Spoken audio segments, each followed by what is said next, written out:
अगर बंगाल में बीजेपी हार गई तो क्या मोदी जी का दिल्ली में राज बचेगा?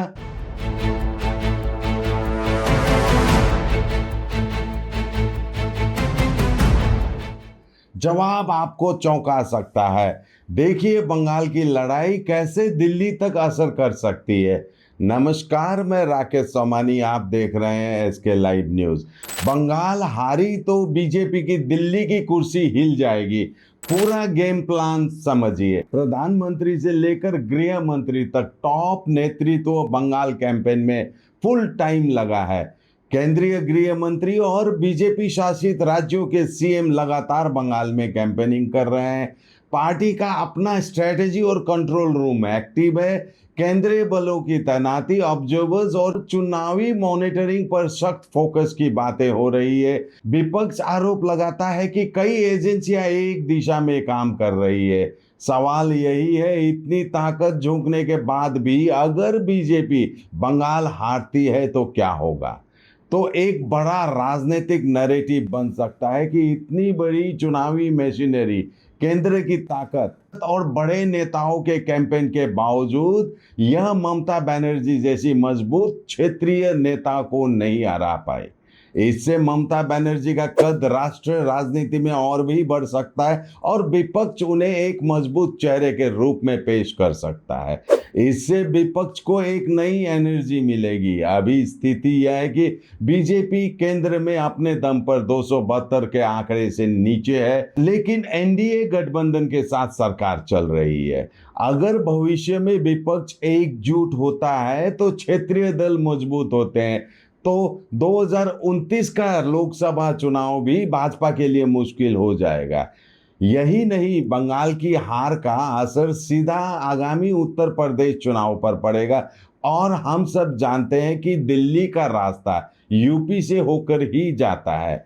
अगर यूपी हाथ से फिसला तो केंद्र में 29 की राह मुश्किल हो जाएगी। यहां तक कि यह भी हो सकता है कि केंद्र सरकार अपना पूरा कार्यकाल भी पूरा ना कर पाए, क्योंकि संख्या बल का नैरेटिव बनेगा। दूसरी तरफ विपक्ष को मिलेगी संजीवनी।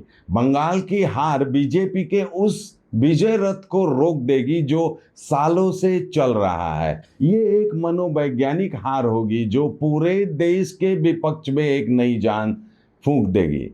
ये खेल अभी बंगाल में है, लेकिन फैसला दिल्ली में होने वाला है और ये बात बीजेपी भी भली भांति जानती है। शायद इसीलिए बंगाल जीतने के लिए हर तंत्र को शामिल किया गया है। और वहीं भाजपा अगर बंगाल जीत लेती है तो यह मैसेज जाएगा कि भाजपा को हराना मुश्किल है। नर्स बन्ने सपना देख्नु भएको छ, अब पूरा गर्नुहोस्। Adan institute of nursing science, Sisabari, Champasari, Siliguri. सजिलो ब्याङ्क लोन र किस्तीमा भुक्तानी पनि, स्कलरसिपको सुविधा, हस्टेल सुविधा उपलब्ध, क्रेडिट कार्ड फेसिलिटिज पनि। पश्चिम बंगाल सरकारद्वारा मान्यता प्राप्त। आजै सम्पर्क गर्नुहोस् Adan institute of nursing signs. जिससे विपक्ष कमजोर होगा और 2029 में भी भाजपा की सरकार का आना आसान हो सकता है। आइए बंगाल की हर एक रणनीति को समझते हैं। पहली रणनीति, आईपैक पर ईडी कार्रवाई और कैंपेन स्लो डाउन की बातें सामने आ रही है, लेकिन ज्यादातर दावे अभी ऑफिशियली कंफर्म नहीं है। पश्चिम बंगाल चुनाव से पहले आईपैक को लेकर बड़ी चर्चा है। कुछ रिपोर्ट्स में दावा किया गया है कि आईपैक ने राज्य में अपना काम 20 दिन के लिए रोक दिया है और टीम को छुट्टी पर भेज दिया है, लेकिन टीएमसी ने इन खबरों को पूरी तरह गलत बताया है। पार्टी का कहना है कि आईपैक की टीम पहले की तरह काम कर रही है और चुनावी अभियान जारी है। राजनीतिक विश्लेषकों का मानना है कि अगर आईपैक की गतिविधियां वास्तव में प्रभावित होती है तो टीएमसी को चुनावी रणनीति में चुनौती मिल सकती है। हालांकि पार्टी का दावा है कि उसका अपना संगठनात्मक ढांचा मजबूत है और वो किसी भी परिस्थिति में चुनावी लड़ाई जारी रखेगी। आईपैक महत्वपूर्ण है, लेकिन गेम चेंजर अकेला नहीं है। दूसरा, एसआईआर में वोटर लिस्ट से नाम कटने का असर। एसआईआर स्पेशल इंटेंसिव रिवीजन के दौरान लाखों वोटरों के नाम सूची से हटने की खबरें सामने आई है, जो चुनावी समीकरण को प्रभावित कर सकती है। सवाल यह है कि इसका फायदा किसे होगा? आमतौर पर माना जाता है कि जिन इलाकों में किसी एक पार्टी का वोट बैंक ज्यादा मजबूत होता है, वहां से नाम कटने पर उसी पार्टी को नुकसान होता है और विरोधी दल को फायदा मिल सकता है। ऐसे में ऑल इंडिया तृणमूल कांग्रेस और भारतीय जनता पार्टी दोनों ही इस मुद्दे को अपने अपने नजरिए से उठा रहे हैं। वोटर लिस्ट से नाम कटने का असर सीधे तौर पर किसी एक पार्टी के पक्ष में तय नहीं होता, बल्कि यह इस बात पर निर्भर करता है कि किन किन क्षेत्रों और किन वर्गों के वोटर ज्यादा प्रभावित हुए हैं। तीसरा, महिलाओं और पहली बार वोटरों की भूमिका। 2026 के पश्चिम बंगाल चुनाव में महिलाओं और पहली बार वोट देने वाले मतदाताओं की बड़ी भागीदारी साफ दिख रही है। कई जगहों पर महिलाओं की लंबी लाइनें भी देखने को मिली है, जिससे साफ है कि वह इस बार चुनाव में अहम भूमिका निभा रही है। आमतौर पर महिलाओं को डिसिसिव वोटिंग ब्लॉक माना जाता है और परंपरागत रूप से टीएमसी का महिला वोटरों पर मजबूत पकड़ रही है, खासकर ममता बनर्जी की योजनाओं और छवि के कारण। वहीं बीजेपी भी महिलाओं को अपने पक्ष में लाने की कोशिश कर रही है। महिला आरक्षण जैसे मुद्दे, खास तौर पर वुमेन्स रिजर्वेशन बिल को लेकर भी राजनीतिक संदेश देने की कोशिश हुई, ताकि महिला वोटरों को आकर्षित किया जा सके। ऐसे में चुनाव का बड़ा सवाल यही है कि महिला वोट किस तरफ झुकेगा। अगर बीजेपी ममता बनर्जी के कोर महिला वोट बैंक में सेंध लगाने में सफल होती है तो उसे सीधा फायदा मिल सकता है और उसकी स्थिति मजबूत हो सकती है। लेकिन अगर टीएमसी अपने पारंपरिक महिला वोटरों को बनाए रखती है तो उसके लिए बढ़त बनाए रखना आसान होगा।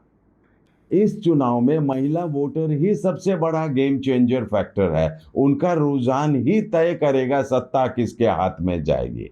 चौथा, रिकॉर्ड वोटिंग और उसका मतलब।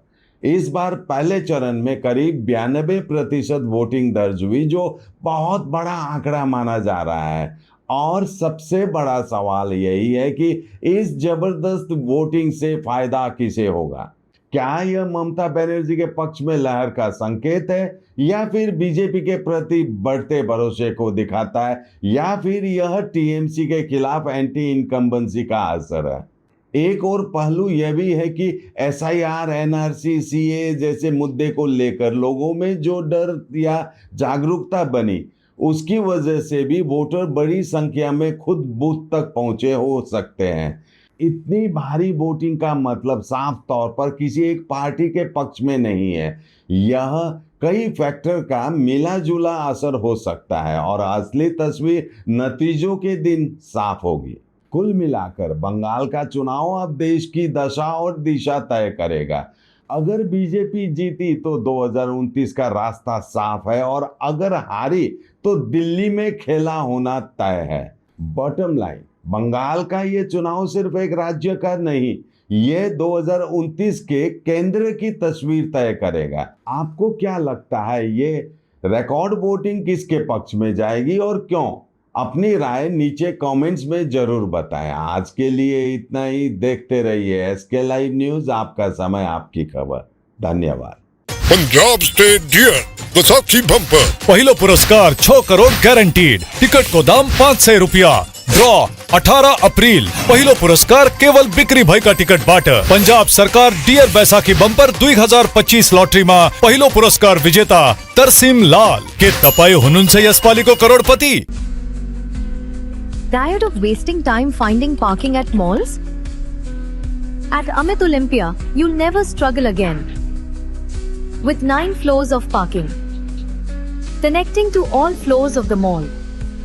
Park your car, step out, and you're already inside the mall. Amit Olympia, Siliguri's most connected mall. Rising soon. रॉयलॉक Siliguri में आ गया है जंबो ऑफर। स्टाइलिश सोफा सिर्फ 22,000 से और प्रीमियम बेड सिर्फ 15,000 से।